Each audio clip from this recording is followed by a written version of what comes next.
Magandang umaga po sa inyong lahat. Narito na naman ang ating latest update sa lagay ng ating panahon ngayong ang araw ng Martes, July 11, 2023.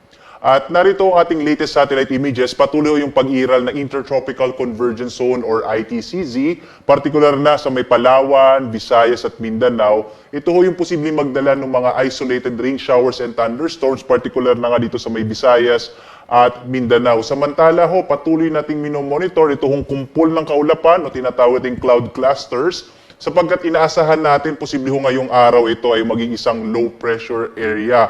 Hinihintay na lamang po natin yung mga bagong datos ngayong umaga upang mas makasigurado tayo kung saan yung lokasyon ho nitong low pressure area na ito. Inaasahan din natin maaari itong kumilos ho palapit sa ating bansa at maaari magdala ng maulap na kalangitan, partikular na sa may silangang bahagi ho ng Luzon at ng Kabisayaan sa mga susunod na araw. Samantala, bagamat sa ngayon wala pa ho habagat, inaasahan natin na posibleng lumakas ulit yung habagat sa mga susunod na araw na maaaring magdala ng mga pag-ulan, partikular dito sa may kanlurang bahagi ho ng ating bansa.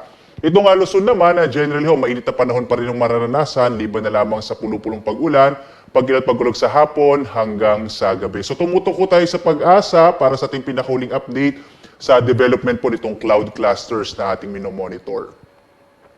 Narito pong magiging lagay ng panahon dito po sa may bahagi ng Luzon. Makikita ho natin sa Luzon, mainit na panahon pa rin ang ating mararanasan at pagdating ng hapon hanggang sa gabi, naroon pa rin po yung mga posibilidad ng isolated rain showers and thunderstorms. Agwat nga ng temperatura natin sa Lawag na sa 25 to 33, sa Baguio 17 to 24, Tuguegarao 26 to 36 at sa Kamaynilaan hanggang 33 degrees Celsius, Tagaytay 22 to 30, sa Calayan Islands hanggang 33 degrees Celsius, habang sa Puerto Princesa 26 to 32, sa Legazpi naman sa bahagi ng Bicol ay 25 to 32. Ang bahagi din ho ng Kabisayaan ay makararanas ng mga isolated rain showers and thunderstorms. Agwat ang temperatura sa Iloilo, 27 to 32, sa Cebu, 26 to 31, habang sa Tacloban, 25 to 32 degrees Celsius.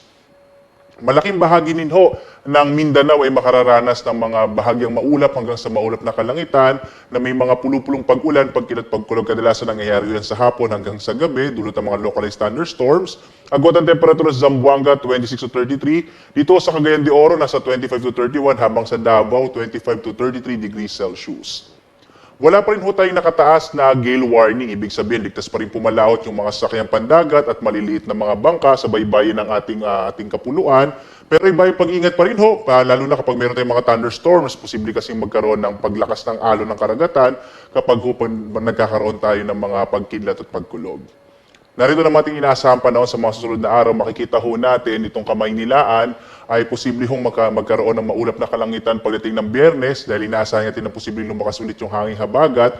Sa Baguio, sa Cebu at Davao, generally fair weather ho tayo, habang sa Legazpi City, sa paglapit ho nitong cloud cluster na inaasahan natin magiging low pressure area, maaaring magdala ito ng maulap na kalangitan sa bahaging ito ng Bicol. Ang Metro Manila, agwat ang temperatura sa sunod na 3 araw, mula 24 to 33, sa Baguio ho, nasa 16 to 24, sa Legazpi, 24 to 32, sa Metro Cebu, nasa 24 to 32, habang sa Metro Davao, 24 to 33 degrees Celsius.